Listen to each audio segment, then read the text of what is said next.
pengolahan makanan dengan menggunakan bahan dasar cairan untuk mematangkannya. Berikut ini yang termasuk teknik most hit. 1. Teknik merebus pouring mengolah bahan makanan dalam cairan yang sudah mendidih. Cairan yang dapat digunakan: A. Susu. B. Air. C. Kaldu. 2.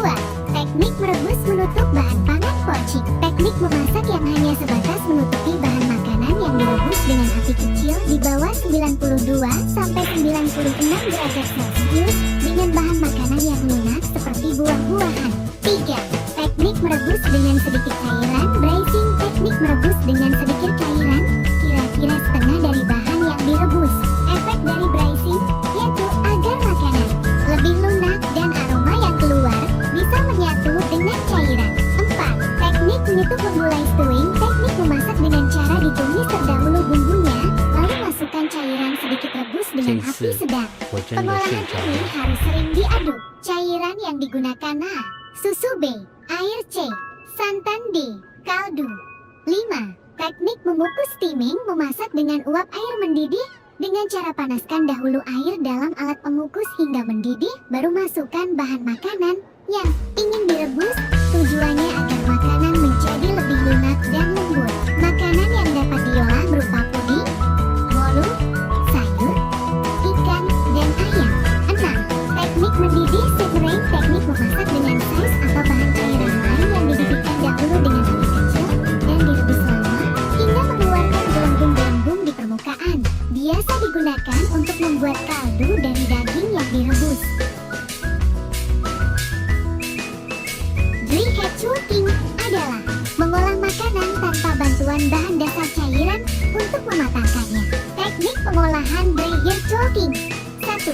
Teknik menggoreng dengan minyak banyak deep frying. 2. Teknik menggoreng dengan minyak sedikit shallow frying. 3. Teknik menumis salting. 4. Teknik memanggang baking. 5. Teknik membakar. 1. Teknik menggoreng dengan minyak banyak deep frying. Memasak dengan menggunakan minyak banyak hingga makanan meledak agar hasil yang diperoleh kering crispy. Pada proses ini, kandungan gizi akan rusak, tetapi kandungan energi akan tinggi karena mengandung lemak. Contoh, keripik kentang lebih banyak mengandung fat C dibandingkan kentang rebus. 2. Teknik menggoreng dengan minyak sedikit shallow frying. Proses menggoreng yang dilakukan dalam minyak yang sedikit pada wajan datar biasa. Hanya satu kali dibalik. Dengan teknik ini, bahan makanan tidak akan terlalu matang. Asam amino akan tetap meskipun protein akan menyusut dan akan kehilangan beberapa jenis feed. B. 3. Teknik menumis sauteing. Teknik memasak dengan sedikit minyak dan bahan makanan yang sudah diiris tipis, diaduk-aduk serta ditambahkan sedikit cairan agar sedikit berkuah basah. Cairan yang digunakan biasa adalah saus atau kreat. Gunakan wajan besar agar mudah diaduk dan matang merata. 4. Teknik memanggang baking. Mengolah makanan di dalam oven dengan panas tanpa menggunakan minyak atau air. Baking memiliki beberapa metode, di antaranya: memanggang kering. Ketika memanggang bahan makanan akan mengeluarkan uap air.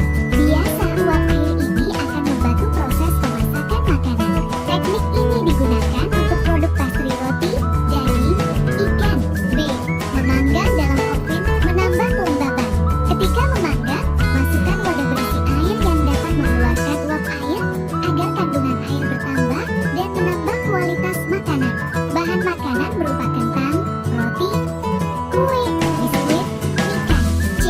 Memanggang dalam oven dengan menggunakan dua wadah. Wadah pertama berisi bahan makanan dan wadah kedua diberi air. Wadah pertama masukkan ke wadah kedua sehingga panas yang sampai ke makanan lebih lambat dan makanan tidak terlalu matang. Contoh puding karamel. 5. Teknik membakar grilling. Teknik mengolah makanan di atas lengkungan besi panas yang diletakkan langsung di atas perapian. Suhu yang dibutuhkan sekitar 292 derajat C. Teknik ini diperlukan sedikit minyak, berfungsi untuk menahan makanan yang dimasak dan membuat bagian yang matang dan kosong berbentuk energi.